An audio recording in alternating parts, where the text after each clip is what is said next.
Di kuping aku sekarang lagi dengerin The Pretender, Foo Fighters.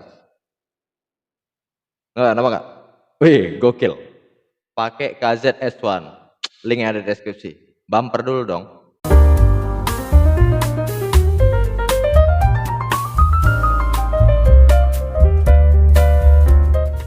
Seperti yang kalian lihat di thumbnail dan judul ya. Dengung kali ya? Nggak enak. Oke. Bodoh ya. Seperti yang kalian lihat di thumbnail dan judul, kali ini kita ngebahas bekas penjara Presiden Soekarno yang dikenal seram berubah jadi kos-kosan.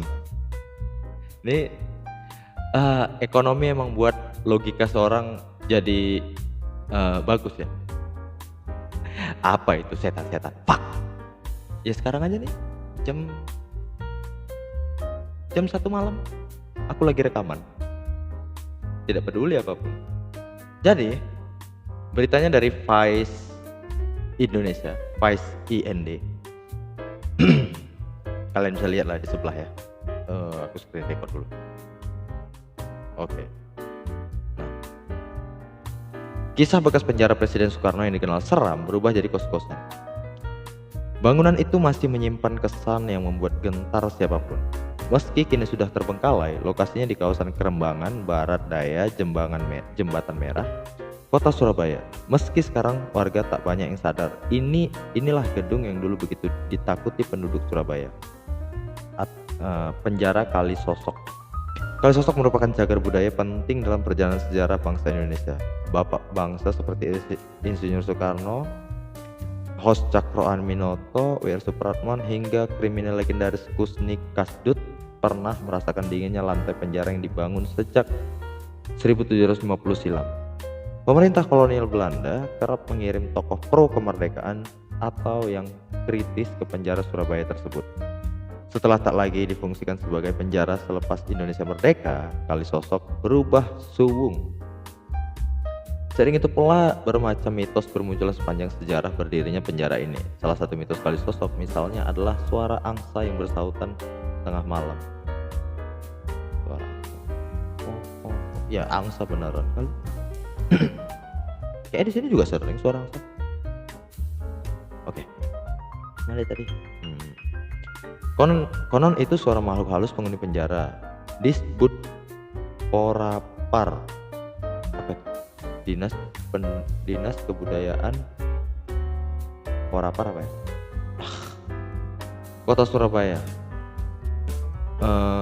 Pemuda Olahraga dan Pariwisata gitu, Porapar.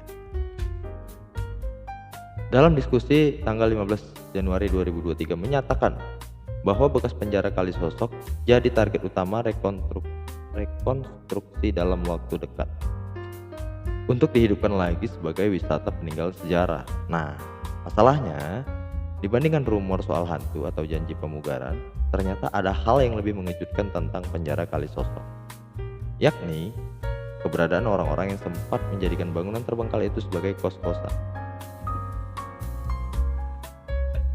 Aduh.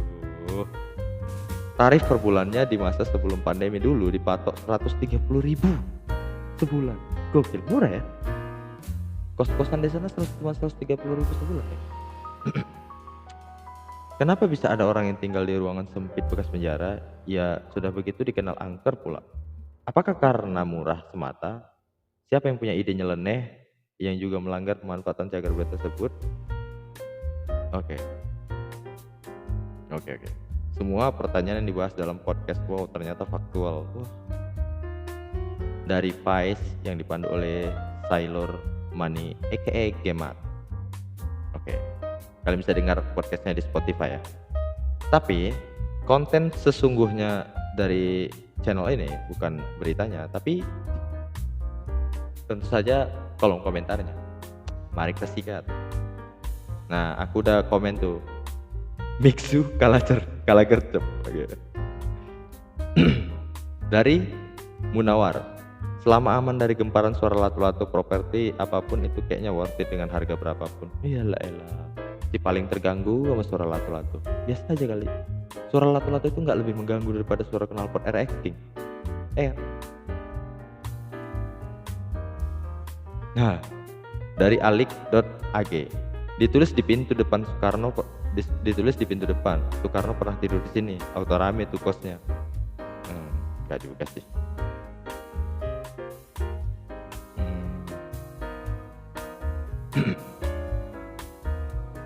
Dari Eka ya. Sebulan. Dari Firman SR. Sebulan ngekos di sini langsung jadi tokoh revolusi nggak ya? Ya tergantung yang kau lakukan apa. Kalau cuman buka micet dan buka reel explore kayaknya enggak. Dari Hilamono, seharusnya dijadikan bagian sejarah bagaimana kelamnya pada saat itu sampai Presiden RI di penjara. Enggak presiden dong, sebelum dia presiden. Jadi ketika dia presiden nggak di penjara sih, tapi dia sebelum jadi presiden di penjara situ. Memang sengaja tenggelamkan supaya tidak ada yang mencari tahu keberadaannya. Enggak lah, nggak ditenggelamkan lah.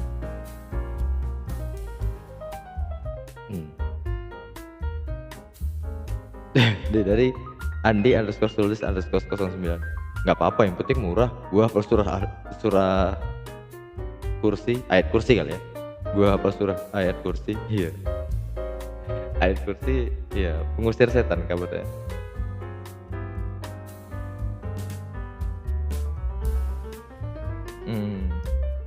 Dari Hey Yuremi. Sayang banget Wakam WR Supratman di Surabaya, tempatnya dekat TPS. Apaan sih?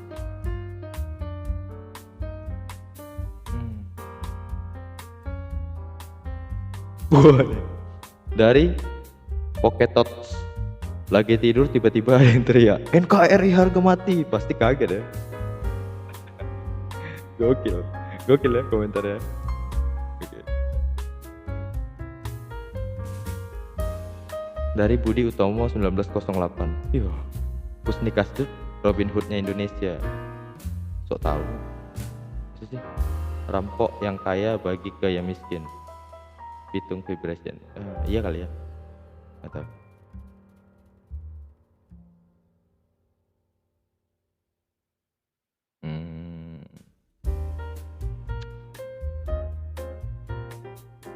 Nah, ini kayak yang aku bilang tadi, hey loss. Ketika kebutuhan ekonomi mengalahkan rasa takut. Iya. Rasa takut tuh gak ada apa-apanya, soalnya ekonomi juga.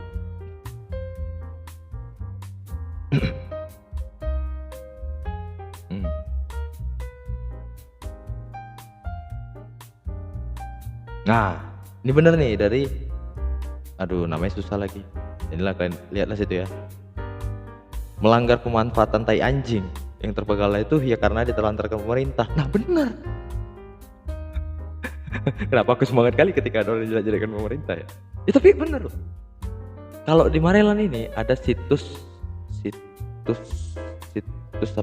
Cina apa ya? Situs Cina gitu. Pokoknya terbengkalai aja. Gangnya kumuh, tapi ada apa ya itu? Gapuranya.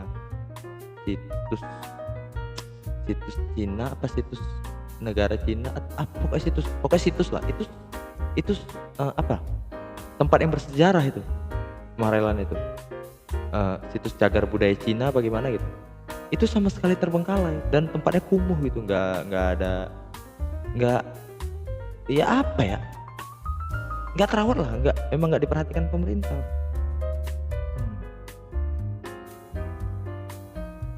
Ya jual followers banyak, aduh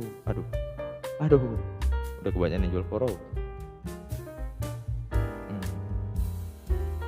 Lagi nggak ada lagi ya, gitu dong komentarnya. Oke, tapi cukup seru ya komentar-komentar netizen device ini. Jadi kita nggak melulu ngebahas orang-orang Medan itulah ya, karena kadang-kadang komentarnya cuman agak lain doang, nggak asik, nggak seru. Gitu aja kali ya, udah 9 menit juga, gampang lah bikin YouTube. Oke, bye.